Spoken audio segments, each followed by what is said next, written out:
Hello, you're watching The Third Rail. I'm Sera Mirzabegian. Today I'm talking about Donald Trump with Dr. Thomas Adams. Dr. Adams is a lecturer in American Studies and History at the US Studies Centre at Sydney University. Thomas, thanks very much for joining me on The Third Rail. Great to be here. I wanted to start by asking you whether you thought that now that Trump is actually president, has his presidency had the effect of increasing the engagement of people who might otherwise have been apathetic or politically disengaged from the process? Or is what we're seeing in terms of the resistance movements just people who were already opposed to him in the first place finding their voice? I think it's some of both. Clearly, I think some of the big kind of most dramatic actions we've seen up until this point, ranging from the Women's March on the day after the inaugural to all the satellite marches around the country and indeed around the world, as well as really the kind of spontaneous protests that erupted at airports following the ban on refugees and immigrants from 7 predominantly Muslim nations a couple weeks back, are clearly kind of moments of massive both uptick in engagement, as well as these are a lot of people who probably would have been a kind of hardcore anti-Trump beforehand, have somewhat of an activist background. I think, but the more anecdotally I can say, though, as I'm seeing in a lot of people in the U.S., not simply kind of a desire for action, more activism, but I would actually say more, at least a little bit more introspection about how to engage in effective activism. There's a lot of people who are really trying to figure out what exactly they can do to actually make a difference, to imagine kind of a roadmap to get from A to Z, with Z being the defeat of Trumpism, whatever you want to call this, neo-fascism or whatever, trying to find ways to possibly get to step B, to step C, things like that, right?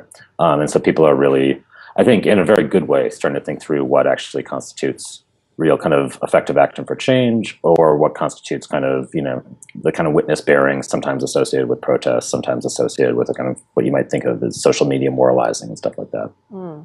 And do you think that people who might have voted for Trump are regretting their vote? I mean, I came across a Twitter feed with the handle Trump Regrets, which collects all the tweets from people who have regretted voting for him and are tweeting their regret. What do you think's going on here? Or is it that what Trump is doing is really just fueling the fire that got him elected? I think by now you'll already get to see a few people who voted for Trump begin to kind of turn against him. I think a lot of that, though, is going to be, we're going to see that slowly kind of unfold much more so.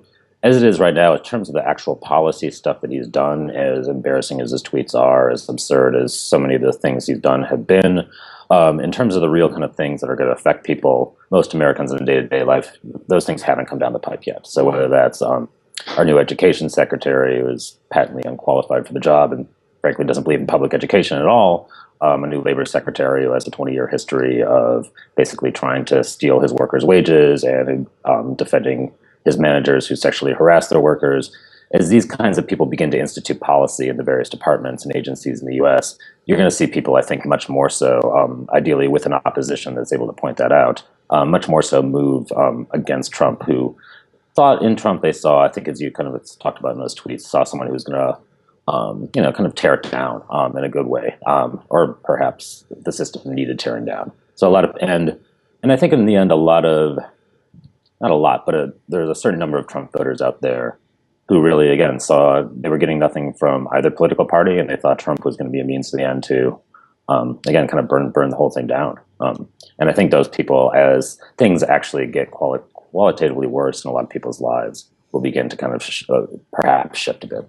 And I think what I've noticed from looking at that feed is that there seems to be a real concern about the way in which he carries himself. I mean, the whole debacle with Arnold Schwarzenegger over The Apprentice, and then Arnold Schwarzenegger coming out and posting that hilarious video where he basically said to Trump, well, why don't we just swap jobs if you're so concerned about a TV show? I think that certainly from what I've read, and obviously I'm not there and you are, so you might have a better sense of it on the ground, so to speak, is that people are really disappointed that the person that they saw campaign in the way in which he did hasn't become presidential whatever that means. Right. But certainly he Right. doesn't command that aura that usually goes with the office of the president. Yeah, and I think there absolutely are a few people out there, and you see this. You see even just today, I was seeing, I think, some kind of Republican state officials, the former chairman of the Republican Party in New Hampshire, who's kind of pushing back against Trump's absurd claim of voter fraud in the state of New Hampshire, stuff like that. There is a certain amount of kind of demeaning of the office of the president. Although, I think for those of us old enough to remember the George W. Bush years and frankly the Ronald Reagan years, or the Bill Clinton years, depending on how you want to look at that as well. This is not exactly the American presidency.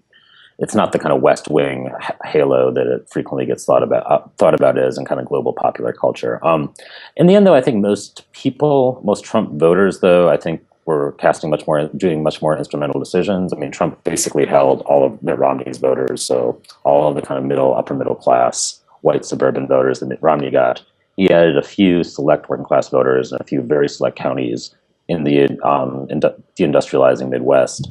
And he basically depressed turnout in Barack Obama's base. He was elected with decidedly less than the majority of the votes of the American people. So I think there is a bit, but as I was trying to get at before, I think the embarrassing aspects of him is what people have always swallowed. For the vast majority of those Romney voters, they were hoping to get the kind of the basic Republican platform of tax cuts, of deregulation, of privatization of various industries, of basically their pocketbook issues of, upwardly redistributing wealth. Another large group of voters voted for Trump basically on the promise that he would begin to restrict women's ownerships of their own bodies through curtailing the right to an abortion. Mike Pence, as his vice president, was very much more than a bone. I mean, that was a gift, and his new Supreme Court justice is also a gift to those people. So all those people are, I would expect, to be quite happy with him so far. I think the bigger thing is American voter turnout hovers around 50% in presidential elections, much lower in non-presidential elections. I think perhaps the promising thing is a lot of people, as you were alluding to before, who perhaps weren't voting, don't vote very often, maybe vote every 4 years. If they're lucky, are now actually beginning to see political participation, even the kind of base level of democratic behavior of voting is actually going to matter. And that leads us nicely into what you think are the best ways for both Americans and those abroad to resist Trump and Trumpism. And I think it is relevant to people abroad, not just Americans abroad, but I personally think a lot of other nations, because certainly in Australia, we've seen a rise in the type of talk that Trump is very well versed in, and people are writing off Trump's election victory here. So what sort of things do you think people can do to resist that even goes beyond a protest, actual action? Yeah, no, absolutely. I mean, I think one of the things, there's within the U.S., I've had some arguments with some colleagues of mine who've been calling for an academic boycott of the U.S., which I appreciate the sentiment, unfortunately. But at that kind of level, I think what is a much more effective way to think about these things is to really kind of understand the nature of the American political system and the nature of the ability of state governments, of municipal governments, of county governments to do things like craft what's called sanctuary city legislation, which for Australian viewers who aren't familiar with that, law enforcement in America is not largely, 98% of it is not a federal authority. It's at the local level, it's at the city level, at what we think of in Australia as the council level, right? And there's no necessary coordination with federal authorities. And what a lot of more kind of progressive cities, counties, and states in America have done, both long before Trump, in fact, in the face of Barack Obama's heightened deportation orders over the course of the previous 8 years, is to basically say to local police officers, to local judges, that immigration status of people arrested for speeding tickets, right, arrested for littering, does not get shared with the federal government. Right. Because the federal government needs to actually have some ability to find people to deport, things like that. Now, again, at the national level, things like boycotts, they're not going to get noticed, right, in the sense that if 50,000, if Australians tomorrow, half Australians stop going to the U.S., the scale of the U.S. economy, the size of a nation of 320 million people, that doesn't get noticed as much. But individual cities do notice that stuff, right? Mayors do notice when visitors call and say, I was going to come to Dallas, but because, well, Dallas does have say, I was going to come to Miami, but Miami just withdrew its sanctuary city legislation, so I'm going to go to New Orleans, which does have sanctuary city legislation. I'm going to go to Los Angeles. And I mean, as a historian who works in urban archives and looks at some of this stuff, mayors, city council people care deeply about that kind of stuff. And so I mean, that's an impact historically, that sort of conduct? Yeah, historically, absolutely. Individual tourists just calling up and saying, I'm not coming here because of this and this and this, gets taken very seriously. Convention and visitors bureaus, again, these are all, the nature of the American federalist system is these are all very decentralized. They're all very locally oriented, and they're constantly competing with each other for dollars. So again, when, and the other side, or the kind of pro-Trump side, has tried to take this as well in terms of boycotting sanctuary cities, right? And boycotting places that are doing this stuff. So, I mean, things like that, thinking through kind of actions that have some kind of imaginable instrumental way of just shifting something somewhere, anywhere in the US, I think right now is incredibly important. And that's something that can be taken by Australians abroad, by Americans, and whatnot. So I think, that's one thing.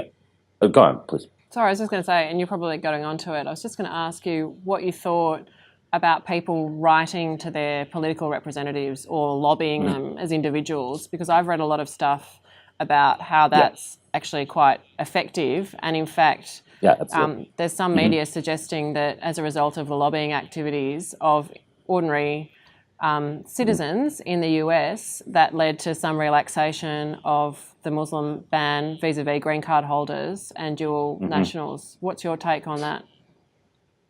I mean, I don't know if the writing in direct relationship to the executive order around immigration was kind of the key effective thing. I mean, we really have to look at the strength of the American, as of now, the court system in terms of checking Trump's power. I will say, though, and for things like that, they can be very effective. Even last week we saw, as I alluded to before, Betsy DeVos, the new Secretary of Education in the U.S., people who were opposed to her were able to flip two Republican senators, probably unsurprisingly both women, one from Alaska, one from New Hampshire, to vote against her through inundating their offices with phone calls and letters and really kind of choking up their lines and things like that. We're seeing this all across the country. Congress people, senators have constant kind of town hall meetings in their states and their district. And now we're beginning to really see people take over those in a very similar way that the Tea Party took the kind of right-wing grassroots activism against Barack Obama, really took over stuff in 2009, 2010. The big difference, though, is, and it's, I think, something people need to be very sober about, is that Tea Party was funded by hundreds of millions of dollars of kind of corporate and Koch brother type money coming into them. And as of now, there is no such kind of source of funding, right? So it was a grassroots movement, but it was a grassroots movement that from the get-go had literally billions of dollars backing it, and which is not something that the kind of anti-Trump movement does right now, which I think leads to a larger problem, both I think in American politics, is that we don't have the institutions, the real kind of institutional capabilities.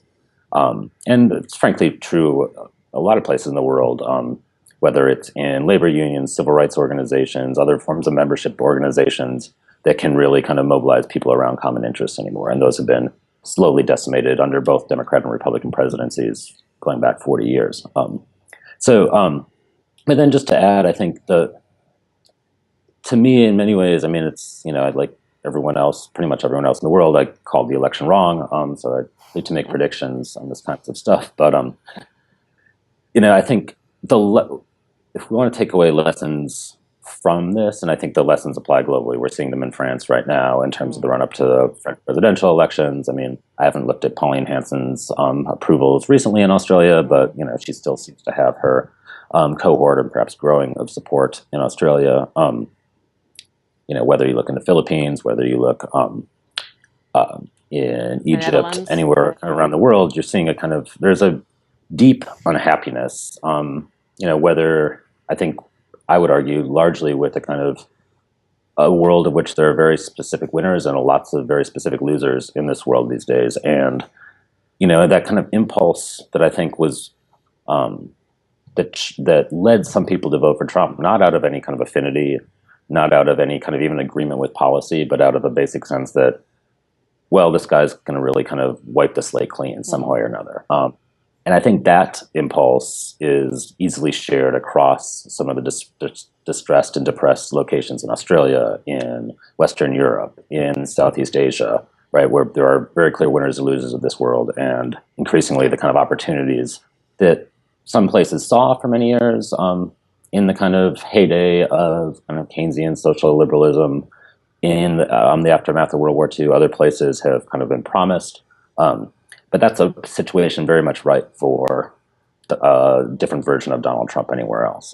So again, thinking through how actual kind of institutional mechanisms can give people kind of power to actually change that and help affect politics so that, again, that inequality begins to decrease is, I think, the kind of larger lesson for me right now. Yeah, I agree. And I think it's certainly a lesson that we're grappling with in Australia, and certainly in our context.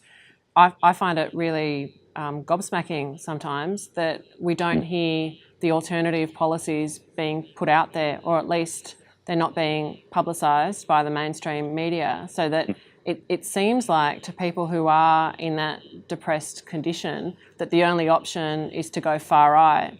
And Right. The left side of politics doesn't really seem to be engaging with these issues, or at least they are, and we don't hear about it. So it really raises some interesting questions and troubling questions about which way not only the US will go, but Australia and other parts of the world, as you said, because fundamentally, certainly as I understand it, these are, in a way, global problems brought about by globalisation and neoliberalism in the forms that it's been adopted in many Western countries. So it does raise some interesting questions about how people can resist it, but in a way that offers constructive alternatives, which I don't think we really are seeing yet. Right. Yeah, no, absolutely. And I think, we see this in the US, but I think this applies just as well to Australia as well. I think the left, such as it is, and I tend to like to say that, that to call it the left these days is really kind of gives the term a bad name because of the lack of political apparatus and power to actually get anything done. I think things like immigration are being talked about very wrong. They've been being talked about very wrong in the US. There are people who, in the US, who, the Democratic Party, frankly, has not met the concerns, which are not true, but are nonetheless valid, right, of declining labor costs, of declining wages, declining jobs. And they haven't met them by saying, hey, we have people coming into this country to work. Let's make sure everyone gets paid a living wage because that won't depress, the basement of your job, right? Instead, the Democratic Party has generally kind of been silent on those issues. So you've seen the kind of elite, for instance, in one of the kind of bigger controversies kind of beneath the surface within kind of progressive politics in America right now, you've seen the so-called building trades unions in the US. These are carpenters, so people who do a lot of construction work, have typically been kind of the most conservative unions in US history, as they tend to be across the country. They tend to be very male-dominated, tend to be very, in the US, white-dominated, have been coming behind Trump a bit. And one reason for that is the Democratic Party as a whole has really kind of had a failure to really say, hey, look, if we can dispute if immigrants are actually taking your jobs or not, but we can all agree on the fact that if someone's willing to work for $5 an hour, they're going to be able to take your job, and their employer is the one who's going to win on that, right? So let's just make sure, rather than trying to build a wall, let's just make sure everyone gets back up to that $25 an hour, Yeah, exactly. right? And these are the kinds of things that I think the way it gets talked about, you see really dial into Trump, the kind of worst impact impulses of Trumpism, and we've allowed that to happen, I would argue. Yeah, I agree. Well, look, that's probably a wrap for our chat about Trump. Thanks again very much, Thomas, for joining us. It's been a real pleasure talking to you, and we hope to talk to you again about Trump and other things in the future. So thanks very much. Thanks so much.